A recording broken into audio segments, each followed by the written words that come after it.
사도행전 2장 37절 말씀.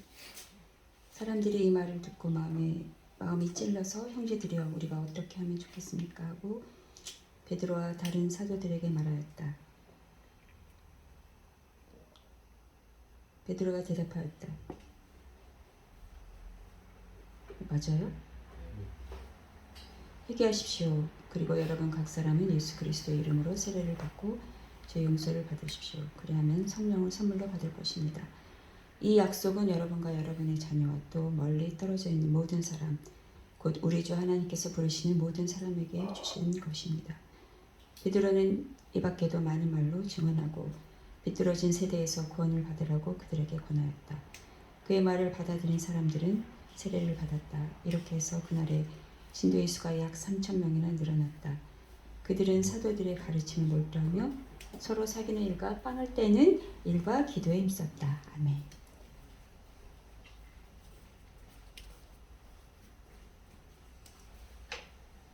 우리 사모는 혼자 막 신났어요. 침례교 사모인데도 세례라고 읽고 41절까지 있는데도 41절도 신나게 막 읽고.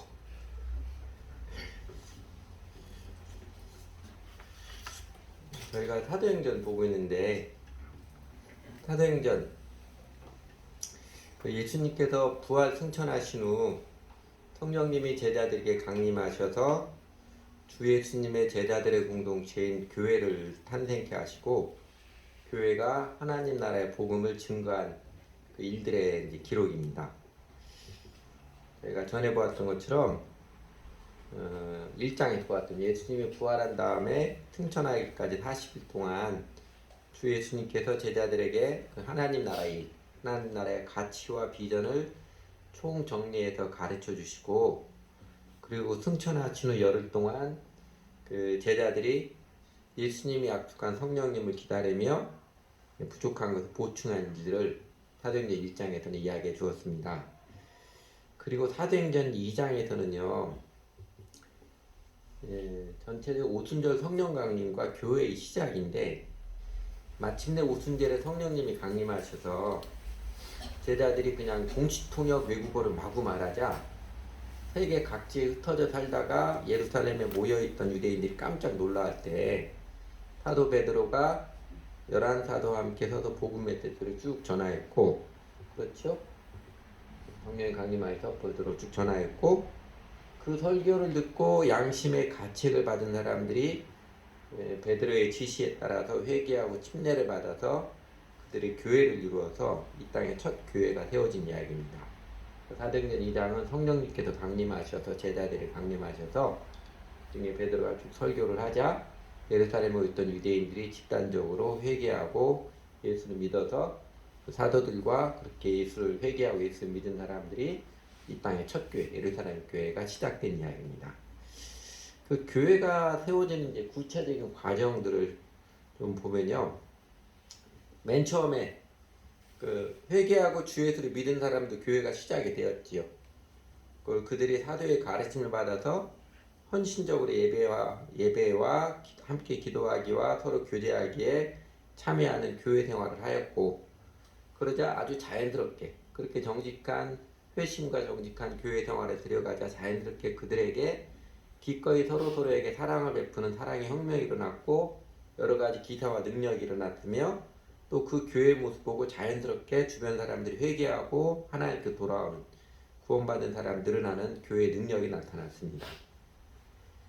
이렇게 성령님이 강림하셔서 이 땅에 교회를 탄생케 하시는 기록인 사도행전 2장에서 오늘 저희가 주목해 보고자 하는 것은 37절에 41절 교회가 시작되는 모습입니다. 지난 주일에 보았듯이 성령님의 놀라운 역사에 그냥 깜짝 놀래가지고 어리둥절해 하고 있던 유대인들에게 그렇죠? 사도 베드로가 설교를 했지요. 그 핵심은 그거였잖아요. 33절과 36절에 했던 것처럼 예수는 구약에 태어난 또 우리가 고대하던 바로 그 그리스도 메시아이다. 그런데 유대인인 너희는 메시아 예수를 십자가에 죽게 한 장본인들이지 않느냐. 이 회개의 복음을 성령님의 권능과 명확한 논증으로 증거를 했습니다. 그러자 오늘 본 문제 37절이죠. 37절에서 예루살렘에 모여있던 유대인들이 마음에 깊이 찔림을 받았습니다. 양심에 큰 가책을 받은 것이지요. 그래서 베드로와 다른 사도들에게 아이고 이걸 어떡하겠습니까? 우리가 알고 보니까 엄청난 큰 죄를 저질러 버렸네요. 이제 우리는 어떻게 해야 됩니까? 물어보지요. 그러자 베드로가 명확하게 살 길을 제시해 줬습니다.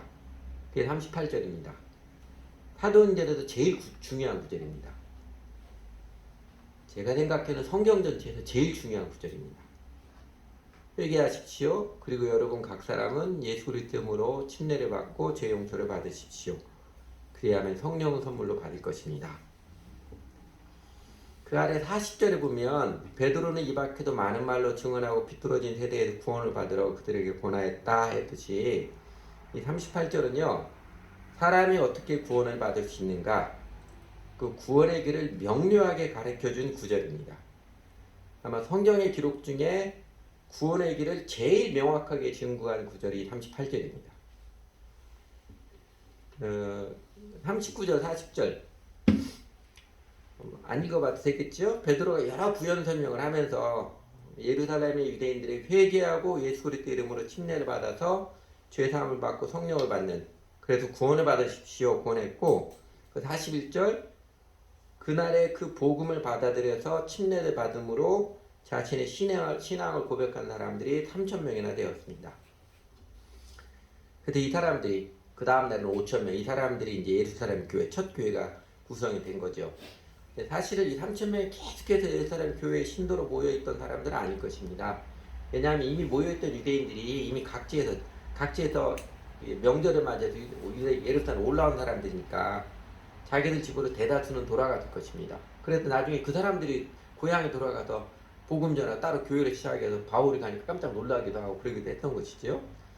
그런다 해도 첫 교회 예루살렘 교회 정규 멤버들은 상당히 수가 많았으리라 짐작되긴 합니다.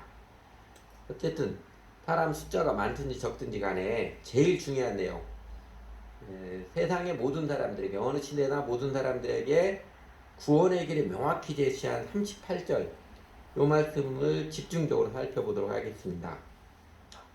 38절은 이해할 수 있게 이렇게 요약하겠습니다. 회개에 더하게 침례는 죄가 용서받음과 성령 받는 것 이거죠. 수학 공식만 나오면 더 어렵게 느낄 사람이 있을지 모르겠는데 이건 수학이 아니라 초등학교 1학년 때 나오는 산수니까 이게 훨씬 더 간단하지요. 네 단어가 중요합니다. 회개하고 침례를 받으면 죄가 다 용서받고 성령을 받습니다. 이게 복음이고 이게 믿음입니다. 믿음의 길입니다. 그래서 설교 원고를 기록하다 보니까 제가 주중에 지난주에는 2장 47까지 교회의 시작과 교회 생활과 교회 능력을 한꺼번에 설교를 하려고 했는데 하다 보니까 너무 간략하게 하는 것 같아가지고 교회의 시작인 요 37절에서 41절 본문만 해서 회개, 침례, 죄가 용서받는 것, 성령 받는 것 요 의미들을 또 이 중요성들 하나씩 살펴보려고 했는데 어제 그제 설교 원고를 기록하다 보니까 이게 나눠야 될 이야기가 너무 많아요. 그래서 1부와 2부로 나누어서 요 말씀 1부와 2부로 나눠서 오늘은 1부 회개와 침례의 뜻을 살펴보고 다음 주에는 2부 죄사함 받는 것과 성령 받음의 중요성 및 유익을 나누도록 하겠습니다. 그래서 오늘은 회개와 침례가 무엇인지 그것만 좀 명확하게 살펴보도록 할게요. 먼저 회개의 본질, 회개의 핵심은요. 내가 잘못 생각했었구나 인정하고 마음을 고쳐먹는 것 마음의 생각을 바꾸는 것을 말합니다. 울고불고 짜고 하는 게 회개가 아닙니다. 회개했을 때 후회의 감정으로 어떤 사람들은 그렇게 대성통곡도 할 수도 있어요. 그런데 어떤 사람들 깊이 회개해서 마음속에서는 막 지각변동이 일어나고 있어도 겉으로는 눈물 한 방울 안 나오는 사람도 있을 수 있습니다. 근데 회개의 핵심은요. 죄에 대한 슬픔의 표현이 아니라 마음의 변화입니다. 내가 엄청 잘못 생각했었구나. 내 자신에 대해서 하나님에 대해서 다른 사람들에 대해서 엄청 잘못 생각했구나. 이 마음을 고쳐먹는 것이 회개입니다. 여러분 유명한 그 누가복음 15장에 그 탕자 이야기 나오잖아요. 탕자비에서 집을 나간 아버지를 떠난 둘째 아들이나 또 집안의 탕자인 첫째 아들에게나 아버지가 바라는 것은 딱 하나였죠. 회개하라는 거였죠. 예수님이 이 당대의 종교 엘리트들인 바리새인들이나 율법학자들에게나 또 당대의 자타가 공인한 죄인들인 세리와 죄인들에게도 바라는 게 하나였습니다. 회개였죠. 그러니까 둘째 아들은 삶의 행실을 고치는 것, 첫째 아들은 마음의 생각을 고치고 회개하기를 바라는 것으로 저희가 쉽게 이해를 합니다. 그러나 조금 더 깊이 묵상해 보면요, 둘째 아들의 회개의 본질도 마음의 생각을 고쳐먹는 것, 자신이 잘못 생각했다는 것을 깨닫고 인정하고 아버지 집으로 돌아가리라고 마음을 고쳐먹은 것이지요. 그러니까 내 마음대로 하면 잘할 수 있다고 판단했던 내 생각이 잘못되었으면 깨닫고 돌이켜서 아버지 집에 가서 내 잘못을 인정하고 새롭게 살겠다는 마음. 그 생각의 방향을 전하는 것이 회개의 본질입니다. 마음 생각이 바뀌면 삶의 행동과 결정이 바뀌는 것은 자연스럽게 당연히 뒤따라오는 것입니다. 여러분 오늘 본문의 유대인들에게도 회개가 자신들이 잘못 생각했던 것을 인정하고 돌이키는 것임을 명확하게 증거해 주지요. 유대인들은 이렇게 생각했을 거예요. 유대인들의 눈에는 하나님의 아들이다, 메시아라고 하는 예수님의 모습이 참 찌질하게 보였을 것입니다. 아니 어떻게 그렇게 스케일이 작은 사람이 겨우 초라하게 제자들 몇 명 데리고 다니기나 하는 저 갈릴리 총구석에서 하는 뭐 골목대장이야? 그런 사람이 메시아라고 할 수 있어? 뭐 사랑해야 한다느니 뻔한 이야기만 하고 처음에 뭐 대단한 것처럼 능력도 시위 좀 하고 좀 그렇게 하더만 그냥 사람 속을 후벼 파기나 하고 어쩌니 저쩌니 말만 많으면서 아니 메시아면 뭐 로마 제국 군대도 물리치고 좀 위험을 떨치고 그래야 될 텐데 그러지도 않고 그냥 바보같이 체포당하고 그냥 죽긴 왜 죽어? 그러면서 무슨 지가 하나님의 아들이래 이렇게 생각이 들 거예요. 그래서 저렇게 신성모독을 하는 사람은 절대로 살려둬서는 안 되지. 하나님의 선민을 무시해도 유분수지. 그래서 그 난리를 치면서 예수님이 십자가 매달아 죽여버렸잖아요. 자신들은 그 하나님을 잘 믿는 거라고 하나님의 배에 오른 거라고 믿고서 큰 소리치며 예수를 죽였었는데 그런데 예수님이 십자가에 달려 죽으실 때 해가 어두워지고 달빛이 변해지는 핏빛으로 변해지는 하늘에서 범상치 않은 징조들이 선명히 나타났고 그 예수가 부활했다는 소문이 들리고 마침내 오늘 제자들이 이상하게 동시통역 외국어로 마구 말하는 변모하서 깜짝 놀랐다가 베드로의 복음 설교를 듣고 깨달았습니다. 아프다. 우리가 엄청나게 무식한 행동을 했구나. 정말 진짜 메시아를 어쩌면 성경 예언대로 우리가 무시하고 멸시하고 학대하고 죽여버렸구나. 깨달은 거예요. 그리고 그들은 깨닫는데 그치지 않았지요. 그들은 마음에 찔림을 받아서 사도들에게 형제들이여 이제 우리가 그럼 어떻게 하면 죽겠습니까? 그렇게 물었잖아요. 그렇게 묻는 마음에는요 자신들의 잘못을 깨달을 뿐만 아니라 충분히 인정하고 있음을 전제합니다. 사람들 앞에서 인정하고 있음을 전제해요. 여러분 오늘날에도 사람들이 살면서 우리 자신 살면서 아차 내가 잘못했구나. 내가 잘못 생각했구나. 깨닫잖아요. 여러분도 그런 깨닫는 많이 있잖아요. 누구나 다 있어요. 그러나 많은 사람들이 자신의 잘못을 알고도 인정하지를 않습니다. 가리고 거짓말로 가리고 변명하고 합리화시키고 때로는 적반하장식으로 큰소리치고 하면서 인정 안 하지요. 그러나 진정한 회개는 죄악된 생각과 마음을 깨닫는 것에 그치지 않고 하나님과 사람 앞에서 시인하고 인정하는 태도입니다.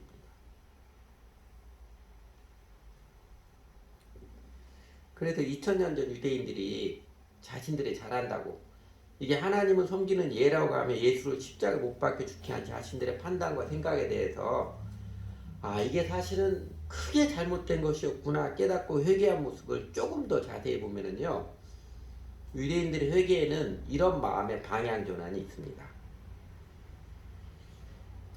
앞에서 말씀드린 것처럼 우리가 고대하는 메시아 그 다윗의 후손이 어떤 분인데 그렇게 예수처럼 궁상맞고 초라한 모습이 없다 해서 하나님의 아들이라 친구는 예수를 죽여버렸잖아요. 우리 유대민족은 하나님의 선택받은 백성, 이 프라이드를 먹고 살고 이 프라이드에 죽고 살가는 게 유대인들입니다. 뿌다구 권위, 외적으로 나타난 종교 행위에 대한 우월의식으로 똘똘 뭉친 게 예수를 죽인 주역들, 대제사장들, 바리새인들, 율법학자들, 사두개인들이었어요. 그러니까 자존심, 자기 의로움에 똘똘 뭉친 유대인들에게 예수님께서 낮은 자들, 소외된 자들과 함께하는 모습, 그리고 자기를 부인하며 이웃을 사랑하며 살라는 가르침은요, 받아들이기 힘들 뿐만 아니라 그들에게는 비웃은 대상이었습니다. 그렇게 자기 의로움, 자기가 잘났다고 우리가 잘났다 인정받고 싶은 집착이죠. 그리고 외형, 우리가 최고다라는 우월의식의 마음 때문에 예수를 죽였다가 이제 자신들의 그 오만한 죄를 깨닫게 되었고 그렇게 생각하는 게 자신이 생각한 오만이라고 깨닫게 되었고 인정하는 회개라는 것입니다. 그러니까 이 유대인들의 모습에 비춰보면 결국 그리스도인이 되는 회개, 마음 생각의 변화는 이런 모습들을 자연스럽게 내포합니다. 마음의 생각이 어떻게 바뀌는 게 회개냐 이런 모습입니다. 첫째는요, 자신의 체면, 명예, 프라이드를 우선하고 집착했던 마음이 크게 잘못된 죄임을 인정하고 이제는 하나님 앞에서 정직과 정의, 양심을 중요시 여기는 마음으로 변화, 이 방향 전환입니다. 사실 이게 예수님의 제자들의 핵심이죠.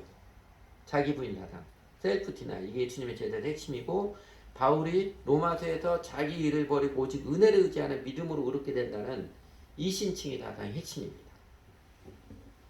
둘째는 외모, 외형에 연연했던 마음이 어리석고 꼴단하는 죄임을 인정하고 이제는 실제 리얼리티를 중시하는 태도로 방향 전환입니다. 예수님께서 사마리아 여인에게 이 산에서 말고 예루살렘에서 말고 장소 형태가 중요한 게 아니다. 중요한 것은 신령과 진정이다. 그 실제를 깨우쳐 주었듯이. 그리고 골로새서 2장 17절에 보면 이 형태, 형식들은 그림자이나 실제 리얼리티는 그리스도의 것이니라 명확히 밝혀주었듯이 위선을 배격하고 참됨을 추구하는 방향으로 회개가 제자들입니다. 그게 회개예요. 그리고 셋째는 나 또는 우리죠. 우리가 제일 중요하다고 여겼던 집착의 마음의 잘못을 인정하고 이웃, 다른 사람들을 사랑하는 마음과 삶으로의 방향 전환입니다. 우리 주 예수님께서 제일 큰 계명으로 가르쳐 주신 것, 모든 계명의 통합이죠. 성경 모든 율법과 계명의 통합을 가르쳐 준 제일 큰 계명이 그거잖아요. 아직 욕심을 버리고 사랑으로 살아가는 것이고 이게 그리스도의 핵심이지요. 결국은 보니까 뭐 목사도 뭐 신부도 다 자기를 위해서 하더만 뭐 안 그런 사람 없더만 세상 사람 다 그렇게 판단하잖아요. 그러나 실제로 예수님의 복음을 들었을 때 내가 무엇을 하든 그렇게 살아가는 게 아니구나. 내 이익, 내 명예를 살아가는 게 아니라 하나님 사랑하고 이웃 사랑하고 살아가는 거구나. 이것 깨닫고 그 인생의 동기와 목적과 태도를 바꾸는 게 회개입니다. 그래서 사도 바울이 할래나 무할래나 아무것도 아니라되 중요한 것은 오직 사랑으로 역사하는 믿음이니라. 정직하게 믿음은 사랑의 삶으로의 방향전환을 역설한 것입니다.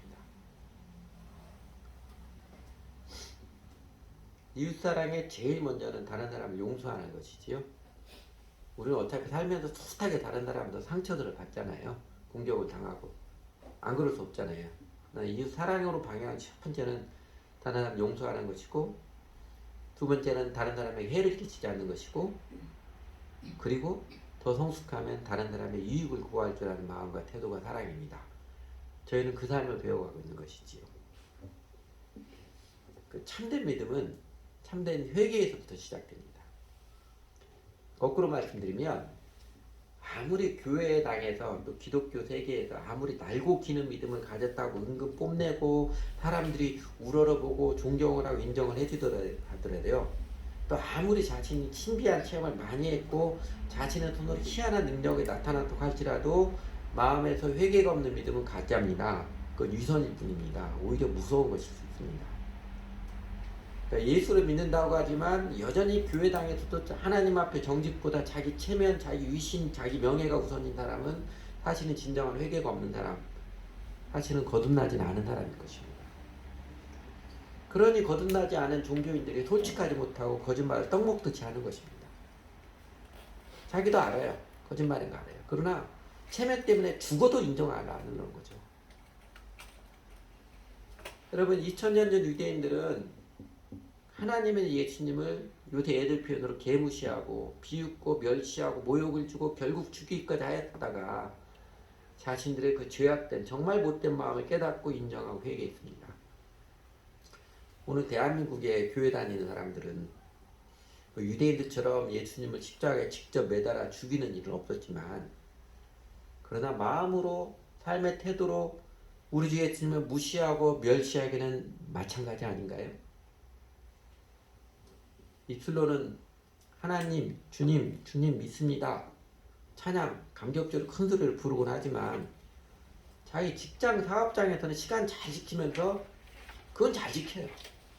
근데 하나님께 예배드리고 기도드리는 시간은 아무렇지도 않게 지각하고 빼먹는, 언제나 하나님 삼등으로 밀어놓고 있지 않아요? 보이는 사람들과 관계는 중요시 여기는데 안 보이는 하나님 관계는 언제나 내 편리대로 행하고 있지 않아요? 그리고 내 욕망 채우는 데는, 내 쾌락 채우는 데는 뭐 밤을 새우고 아무리 죽어라도 피곤한지도 모르고 밤새우고 빚지면서까지 하면서 하나님 섬기려는 시간 아까워하고 재물 아까워하고 그러지 않나요? 우리가 예수님 믿는다고 하지만 예수님을 따라서 자기를 부인하며 이웃을 사랑하는 게 아니라 어떻게든 하나님의 능력을 좀 받아서 도움을 좀 받아서 세상적으로는 교회에서는 출세하고 성공하고 거기에 연연하고 있지는 않나요? 종교행위로 땜질하려고 하지 마라. 하나님의 일은 하나님을 믿는 삶이다. 사람에게 잘 보이려고 난리치지 말라. 위선을 미워하라. 이런 예수님의 레디컬한 가르침에는 아직 몹시 거부감이 들고 짜증이 나고, 그러면서도 내 구원은 확실히 보장되었다거나 아니란 가르침에 도피해서 온라인 참 편리해서 참 좋다. 옷 안 갈아입어도 되고 시간도 전략되고 몸도 피곤한데 어쨌든 주일 예배는 드렸던 게 이 간사한 신앙생활이 좋다고 여기지 않나요? 회개는 2000년 전 유대인들보다도 오늘 대한민국의 교회 다니는 사람들 더 절실한 필요 아닌가요? 제일 중요한 것, 진정으로 회개한 자만이 구원을 얻습니다. 내 생각하는 게 틀렸음 인정하고 마음을 굳히는 자, 생각의 방향을 그리스도 중심으로 하나님께로 전환한 자만이 구원을 누립니다. 그리고 이 회개가 세상에서 인간이 보일 수 있는 제일 아름다운 일 중에 하나입니다. 회개의 눈물이 세상에서 찾을 수 있는 제일 아름다운 보석입니다. 둘째는 이제 침례인데, 침례는 이제 신앙 고백입니다. 내가 예수님과 하나 되는, 예수님께 내 인생을 바치는 헌신의 고백이 침례받는 것입니다. 이제는 예수 그리스도가 내 인생의 주인이십니다. 이제부터 제 인생은 주 예수님께 바쳐진 인생입니다. 저는 이제부터는 제 자신을 살지 않고 나를 사랑하다 나를 위하여 죽으신 주 예수를 위해 살아가는 자, 저는 예수 그리스도의 제자입니다. 이 고백을 입술로도 기쁘게 명확히 고백할 수 있고, 그 신앙을 물속에 완전히 잠겼다가 다시 물 밖으로 나오는 행동, 퍼포먼스를 통해서 고백하는 의식이 침례받습니다. 복음을 듣고 자신의 마음의 생각이 틀렸음을 인정하고 내 마음이 치유 교정되기 원하는 자는요, 아주 자연스럽게 그리고 기꺼이 예수 그리스도를 자신의 주님으로 모시는 관계를 맺습니다. 그는 아주 기꺼이 기쁘게 주 예수님께 자신의 영혼과 인생을 헌신을 하지요. 로마서 6장 3절에서 5절에서 그 침례의 의미를 잘 설명해준 대표적인 구절이지요. 침례를 받아 그리스도에서 하나가 된 우리는 모두 침례를 받을 때 그와 함께 죽었다는 것을 여러분 알지 못합니까?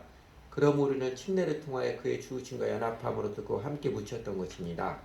그것은 그리스도께서 아버지 영광으로 말미암아 죽은 사람들 가운데 살아나신 것 같이 우리도 또한 새 생명 안에 살아가기 위함입니다.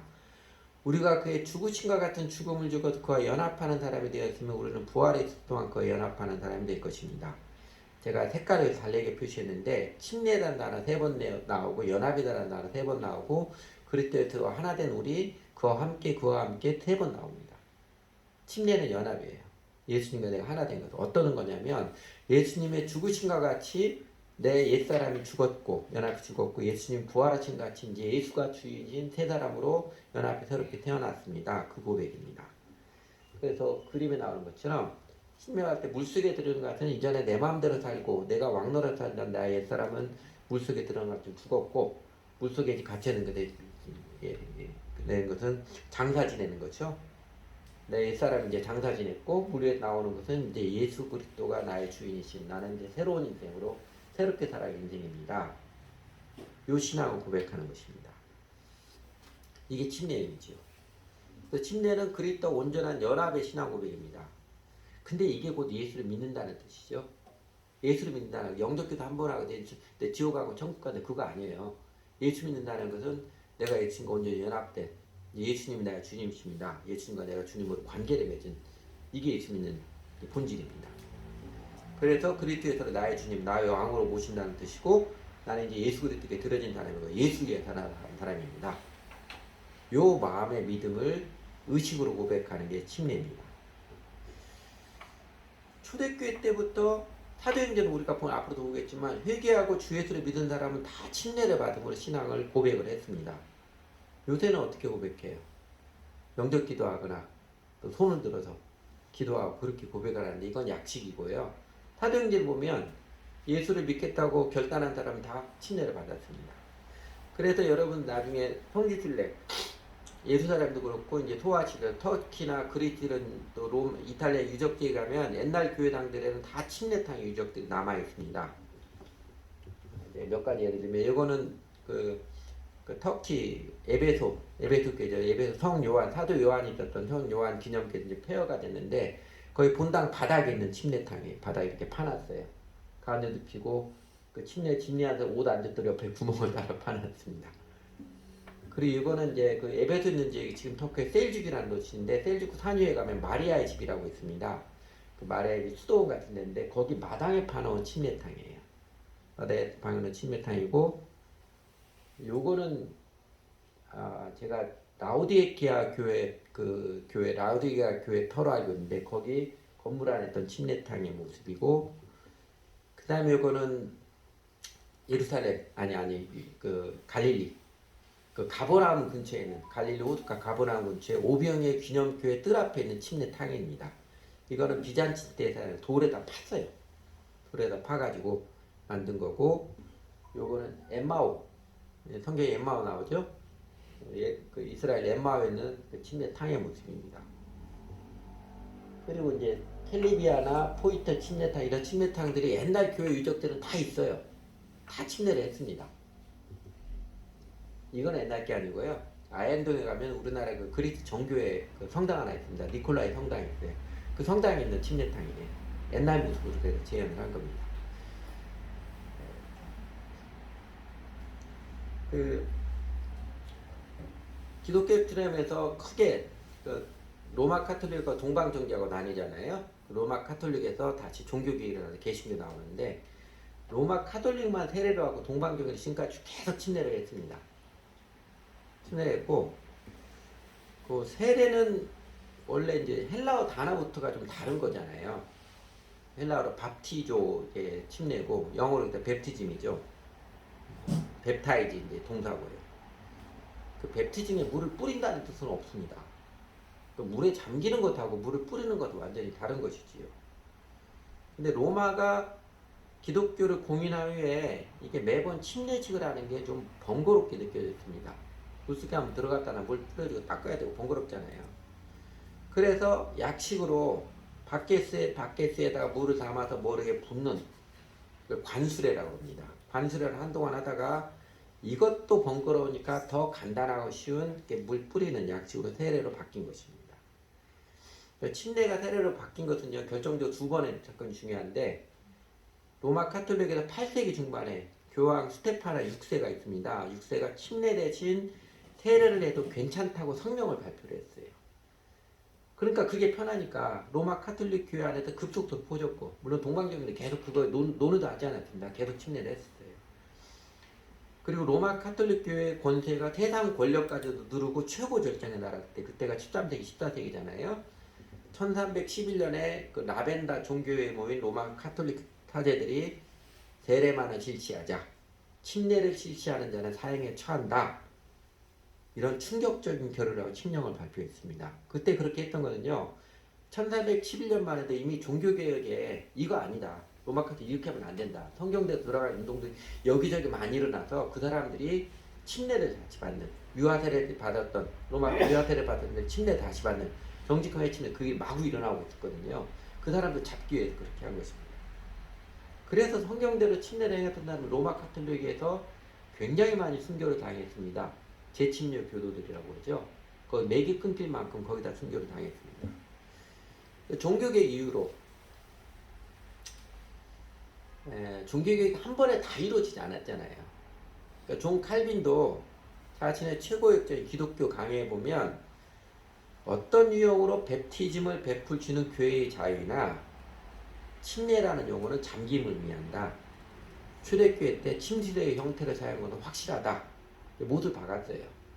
마틴 루터도 교회의 바벨로니스라는 책에서 예수 그리스도에 제정된 베프티즘의 유형은 물에 잠기는 침례라고 하면서 그것이 성경의 유형이며 그게 가장 좋은 유형임을 인정을 했습니다.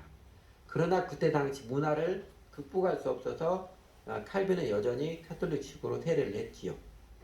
루터교는 제가 알기로는 지금도 침례를 하고 있습니다. 그러니까 세례는 이처럼 로마 카톨릭 교회 산물이에요. 종교개혁의 정신을 살리면, 성경으로 돌아가자, 솔라 스크립투라가 성경으로 살리면 당연 침례로 환원해야 하는데 그게 잘 안 됐습니다. 그리고 우리나라 개신교 주류교단은 장로교, 감리교는 여전히 세례 방법을 행하고 있습니다. 근데 지금은요, 여러분 잘 아는 조지 물려가 속했던 형제교회, 그리고 초급회교들, 우리나라는 순복음교회가 말은 세례라고 하지만 할 때는 침례 물에 잠깁니다. 물에 잠겨 있어요.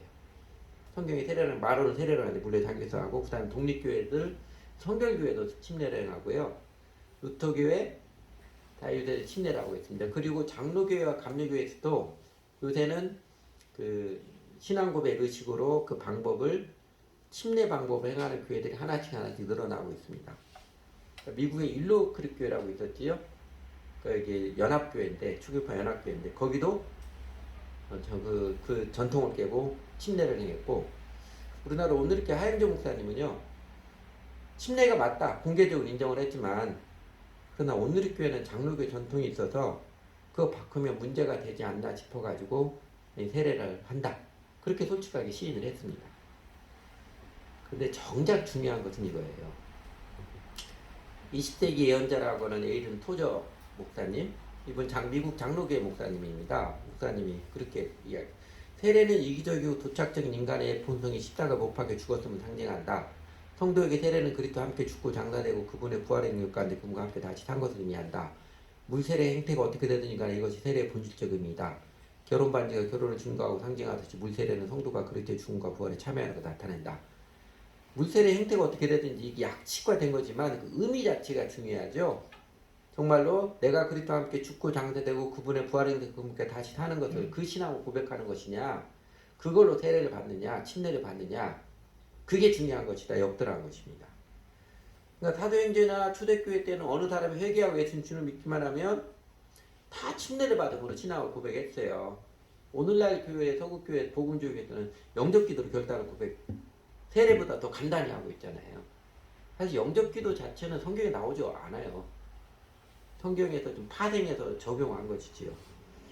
그러나 아까 보았던 로마서 6장 3절에서 5절에서 밝힌 것처럼 예수를 믿는 것은 예수님과 온전한 연합, 예수님의 멍에를 보고 예수님 따르는, 내가 예수를 나의 주님으로 관계를 맺고 주님을 따르며 섬기는 헌신인지라, 이 의미를 담아서 좀 번거롭더라도 그래도 오늘날에 깨어있는 교회들은 침례 의식을 회복하는 추세입니다. 아마 조금 더 세월이 지나면 조금 더 교회가 종교개혁 정신에 따라 성경에 충실해지면 장로교도 감리교도 점점 더 침례 방법을 바꾸는 교회들이 늘어나리라고 기대를 합니다. 물론 야 그렇게 했다고 우리 교인 침례교회 다 뺏기면 어떡해? 이런 두려움 때문에 또 우리가 잘못했던 거 인정하기 싫다. 이 종교적 쫀심 때문에 아마 시간이 좀 걸리긴 할 것입니다. 그러나 개신교가 종교개혁 정신을 계속 따르고 한다면 아마 점점 바뀌지 않을까 기대를 해요. 그러니까 물에 잠갔느냐 물을 뿌렸느냐 이거보다 더 중요한 건 뭐예요? 그 침례를 받는 신앙 고백이 진정한 마음이냐 이게 중요한 겁니다. 정말로 회개하고 예수를 주님으로 모시고 주님을 따르겠다는 마음의 고백이냐 이게 중요합니다. 그 영적 기도든 세례 받는 것이든 침례 받는 것이든 그 마음이 어떤 마음이냐 이게 중요한 거예요. 안타깝게도 오늘날 세속화된 교회 안에서는 침례를 받은 사람이든 세례를 받은 사람이든 영적 기도하는 사람이든 사실은 정직한 인격적 회심이 없는 사람들이 굉장히 많은 게 안타까운 현실입니다. 순교자의 소리 리차드 범브라트 목사님 제가 최근에도 여러분들이 말씀드린 것 같은데 그분의 날카로운 통찰처럼 오늘날의 교회는 예수를 믿는 사람하고 자신이 예수를 믿는다고 믿는 사람하고 두 그룹이 있다고 그러잖아요.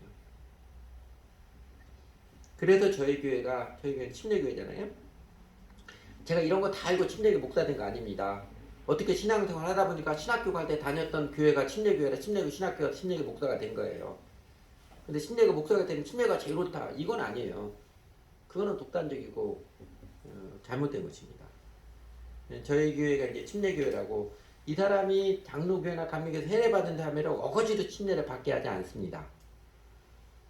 이 사람이 그전 교회에서 세례를 받은 사람이든 침례를 받은 사람이든 그때 무슨 마음으로 침례를 받았는지 정말로 예수를 주님으로 관계를 맺은 정직한 신앙 고백으로 받았는지 묻고 확인을 합니다. 그래서 세례를 받은 사람일지라도 그가 세례 받을 때 예수님을 주님으로 믿는 정직한 신앙 고백이었다면 다시 침례받게 하지 않습니다. 그러나 침례교회에서 침례를 받았을지라도 그때 정직한 신앙 고백이 아니라 뭔지도 모르고 그냥 목사님이 받으라고 하니까 그래서 받는 그런 일이라면 정직한 신앙을 고백하게 될 때 다시 침례를 받으라고 권합니다. 그 지나간 우리 교회 역사에 보면 대개는 복음을 명확히 알고 주 예수를 정직히 믿으면 본인들이 다시 침례받겠다고 이야기하더라고요. 그게 자연스러워요. 물론 이런 사람도 있어요. 그냥 느낌상 이건 제 느낌상인데 자기 신앙의 관록 체면 때문에 어렸을 때 세례 받았을 때 사실 그때 제대로 모를 때인데 그때 정직한 신앙으로 받았다고 그래서 자신은 침례 다시 안 받겠다고 하는 사람들도 있었습니다. 속으로는 야, 저 사람은 영적인 체면이 더 우선이구나 생각이 되지만 본인의 고백을 존중해 줘야지요. 본인의 고백을 존중해 줍니다. 그러나 어쨌든 중요한 것은 형식이 아니라 내용이지요. 마음의 정직한 신앙 고백으로 침례입니다. 자신의 죄인됨의 정직한 인정인 회개와 함께 예수 그리스도는 나의 주님이십니다. 저는 주 예수님께 드려진 사람입니다. 이제부터는 저는 주 예수님에 사는 사람입니다. 예수님께서 저를 받아주셔서 저는 너무나 기쁘고 감사합니다. 이 신앙을 기꺼이 고백하도록 우리는 돕는 자들이고 복음을 전하는 자들이고 이렇게 신앙을 고백하는 자 우리는 기쁘게 기꺼이 침례를 주고자 합니다.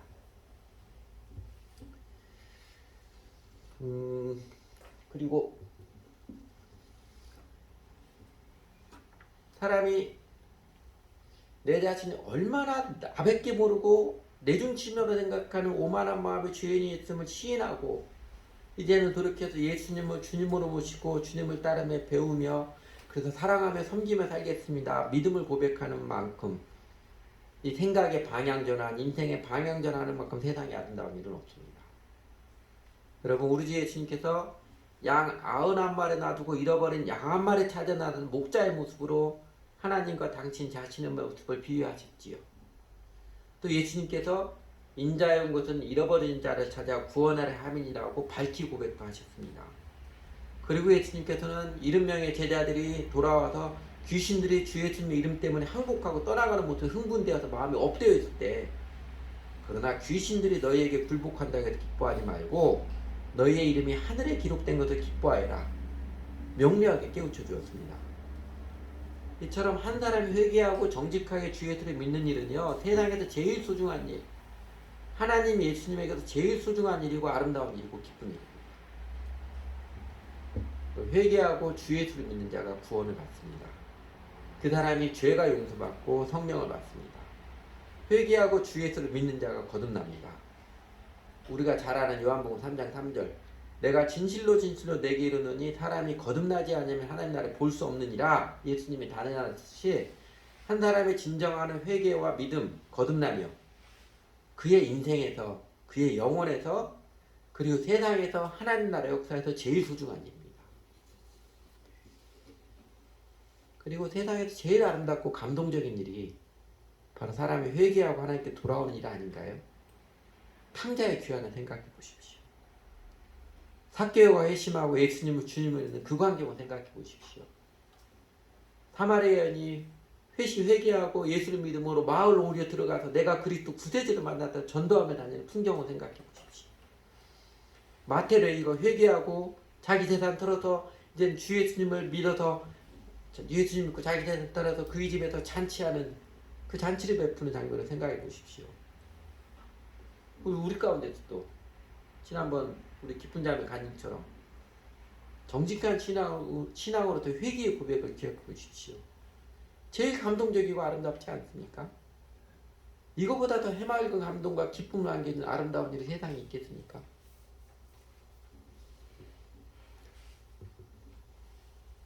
우리 사도행전 3장 19절에 이런 구절이 있죠.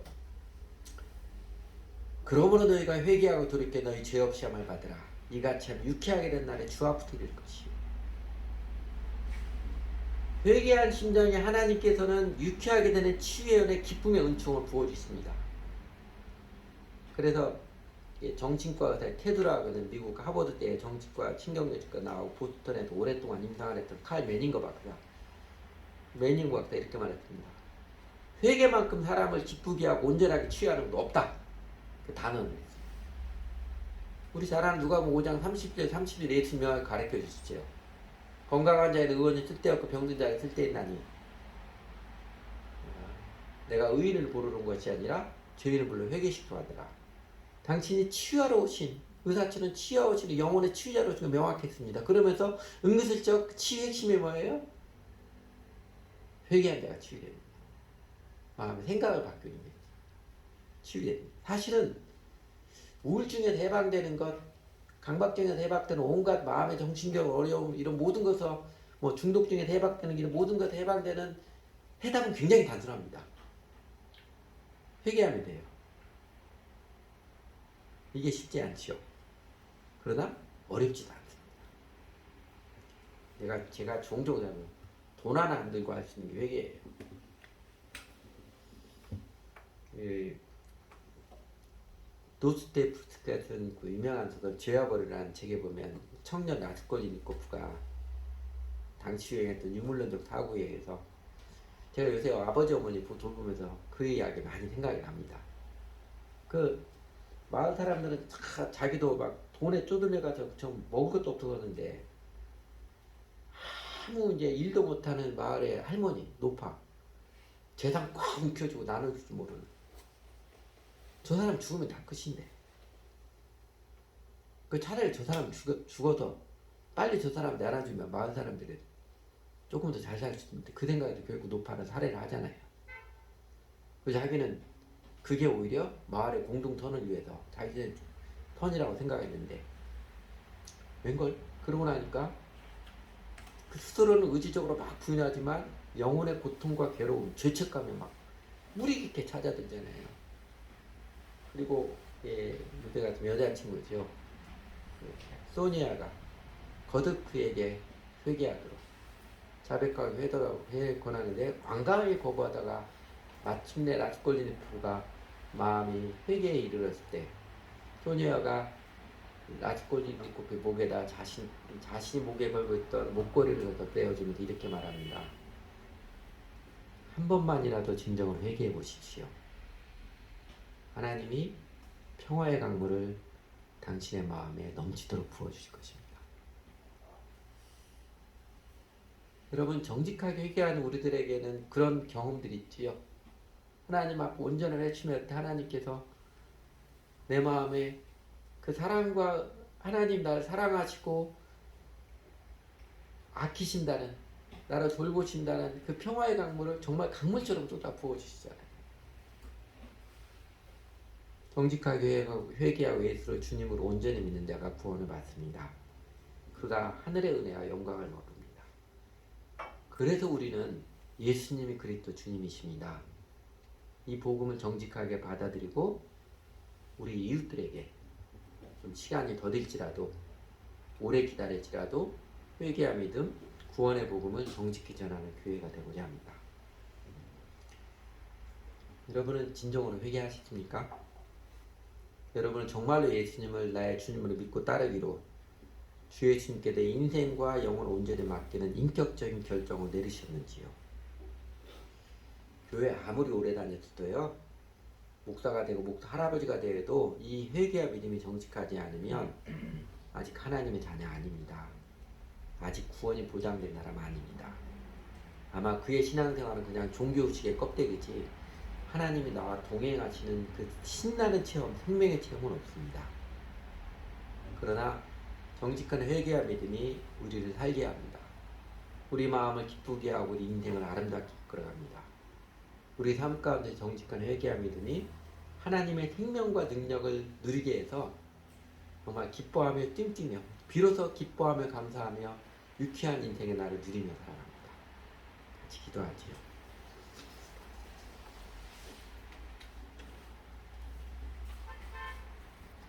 또 한번 같이 기도할까요? 여러분의 솔직한 마음을 주님 앞에 입술을 열어서 한번 고백드려 보십시오.